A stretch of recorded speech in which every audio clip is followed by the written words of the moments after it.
ಆಳೋ ವೀಕ್ಷಕರೇ ನಮಸ್ಕಾರ. ಎಲ್ಲರೂ ಹೇಗಿದ್ದೀರಾ? ಚೆನ್ನಾಗಿದೆ ಅಂತ ಭಾವಿಸ್ತಾ ಇದ್ದೀನಿ. ನಿನ್ನೆ ನಡೆದಂಥ ಒಂದು ರೋಮಾಂಚಕ ಪಂದ್ಯ ಅಂತ ಹೇಳ್ಬೋದು, ಪಂಜಾಬ್ ವರ್ಸಸ್ KKR. ನಿಮ್ಗೆಲ್ರಿಗೂ ಗೊತ್ತಿರ್ಬೋದು, ಕಳೆದ ವರ್ಷ ಚಾಂಪಿಯನ್ ಆದಂಥ KKR ಅದರ ನಾಯಕನಾಗಿದ್ದರು ನಮ್ಮ ಶ್ರೇಯಸ್ ಅಯ್ಯರ್ ಅವರು. ಅದೇ ರೀತಿ ನೆನ್ನೆ ನಡೆದಂಥ ಪಂದ್ಯದಲ್ಲಿ ಅವರು ಪಂಜಾಬಿಗೆ ಇದೀಗ ಅವರು ರಿಟರ್ನ್ ಮಾಡಿಲ್ಲ. ಅದಕ್ಕೋಸ್ಕರ ಅವರು ಪಂಜಾಬ್ನಿಂದ ಆಟ ಆಡ್ತಾ ಇದ್ದಾರೆ ಕ್ಯಾಪ್ಟನ್ ಆಗಿ. ಅದೇ ಥರ ಪಂಜಾಬಿಗೆ ಮತ್ತು KKR ನಡೆದ ಪಂದ್ಯದಲ್ಲಿ ರಿವೆಂಜ್ ಕೂಡ ತಗೊಂಡಿದ್ದಾರೆ. ಟಾಸು ಗೆದ್ದಂತಹ ಪಂಜಾಬ್ ಮೊದಲು ಬ್ಯಾಟಿಂಗನ್ನು ಆಯ್ಕೆ ಮಾಡಿಕೊಳ್ತದೆ. ಮೊದಲ 2 ಓವರ್ನಲ್ಲಿ ಒಳ್ಳೆಯದಾದಂಥ ಒಂದು ಪ್ರದರ್ಶನ ಕಂಡಿತ್ತು ಮತ್ತು 3ನೇ ಓವರಿಗೆ ವಿಕೆಟ್ ಉರುಳುತ್ತದೆ. ನಂತರ ಅವರು 111ಕ್ಕೆ ಆಲ್ಔಟ್ ಆಗುತ್ತಾರೆ. ಭಾರಿ ಕಡಿಮೆ ಮೊತ್ತದಲ್ಲಿ ಆದಂಥ ಒಂದು ಪಂದ್ಯ. ಇದನ್ನು 10 ಓವರಲ್ಲಿ ಮುಗಿಸಬಹುದು ಅಂದ್ಕೊಂಡ್ರು. ಆರಂಭದಲ್ಲಿ 2 ವಿಕೆಟ್ ಉರುಳುತ್ತದೆ. ಆದರೂ ಕೂಡ ಒಳ್ಳೆಯದಾದಂಥ ಒಂದು ಪ್ರದರ್ಶನ ಅಲ್ಲಿ ಕಂಡಿತ್ತು. ಮತ್ತೆ ನೋಡ್ತೀನಿ 8 ವಿಕೆಟು 7 ವಿಕೆಟು ಮತ್ತು 95ಕ್ಕೆ ಆಲ್ಔಟ್ ಆಗುತ್ತದೆ. ಪಂದ್ಯ ಅಂದರೆ ನಿನ್ನೆ ರೋಮಾಂಚಕವಾಗಿತ್ತು. ಅಂದರೆ IPL ಹಿಸ್ಟ್ರಿಯಲ್ಲಿ ಈ 111 ರನ್ನು ಏನೂ ಅಲ್ಲ. 20 ಓವರ್ ಇರ್ತದೆ, 10 ವಿಕೆಟ್ ಇರುತ್ತದೆ. ಇದನ್ನು ಯಾರು ಬೇಕಂತ ಹೇಳ್ಬೋದು. ಅಂದರೆ 98% ಇದು KKRಲಿದ್ದಂಥ ಪಂದ್ಯ. ಇದನ್ನು ಯಾವ ರೀತಿ ಅಂದರೆ ನಮ್ಮ ಪಂಜಾಬ್ನವರು ಆ ವಿಕೆಟನ್ನು ಕಬಳಿಸಿದ್ದಾರೆ. ಯುಜವೇಂದ್ರ ಚಹಲ್ ಇರ್ಬೋದು, 4 ವಿಕೆಟ್ ಪಡೆದುಕೊಳ್ಳುತ್ತಾರೆ. ಅದೇ ಥರ ಮ್ಯಾಕ್ಸ್ವೆಲ್ಲು, ಅದೇ ಥರ ಮತ್ತು ಜಾನ್ಸನ್.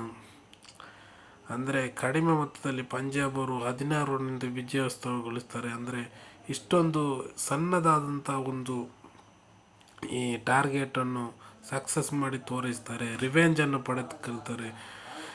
ಯಾವ ಥರ ಅಂದರೆ IPL ಹಿಸ್ಟ್ರಿನಲ್ಲೇ ಇದು ಮೊದಲ ಬಾರಿಗೆ ಇಂಥ ಒಂದು ಮ್ಯಾಚ್ ಆಗಿದೆ.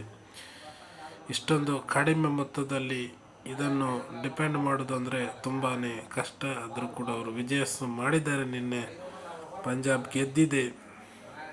ಇದೊಂದು ರೋಮಾಂಚಕ ಇರ್ಬೋದು. ಶ್ರೇಯಸ್ ಅಯ್ಯರ್ ಅವರು KKRನ್ನು ಚಾಂಪಿಯನ್ ಮಾಡಿದರು. ಡೆಲ್ಲಿಯನ್ನು ಒಂದು ಸಲ ಫೈನಲ್ ಕೂಡ ತಗೊಂಡೋಗಿದ್ರು.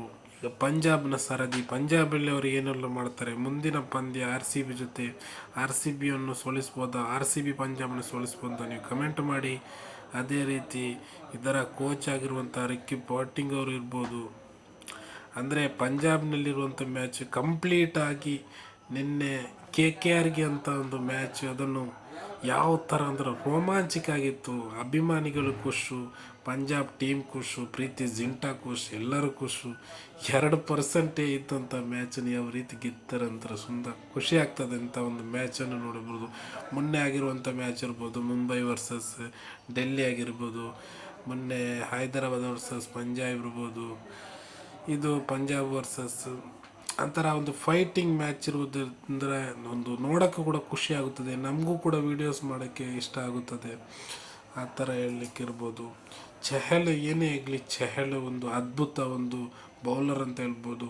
ನೆಕ್ಸ್ಟು ಅವರಿಗೂ ಕೂಡ T20ಯಲ್ಲಿ ಚಾನ್ಸ್ ಕೊಡಬೇಕಂತ ನಮ್ಮೆಲ್ಲರ ಆಶೀರ್ವಾದ. ಅದೇ ಥರ ಅವರಿಗೆ ಅದಕ್ಕೆ ನಾನು ಕೂಡ ಹೇಳ್ತಾ ಇರೋದು, ಅವರಿಗೆ ಮುಂದೆ ಬರುವಂಥ T20ಯಲ್ಲಿ ಅವಕಾಶ ಕೊಡಬೇಕು ಅಂತ ಹೇಳ್ತಾ ಇದ್ದೀನಿ. ಮತ್ತು ಮ್ಯಾಕ್ಸ್ವೆಲ್ನ ಬಗ್ಗೆ ಮಾತಾಡಬೇಕಂದ್ರೆ ಮ್ಯಾಕ್ಸ್ವೆಲ್ನ ಏನು ಆಟ ಇಲ್ಲ. ಇಷ್ಟೆಲ್ಲ ವಿಡಿಯೋ ನೋಡೋದಕ್ಕೆ ಧನ್ಯವಾದಗಳು. ಶುಭ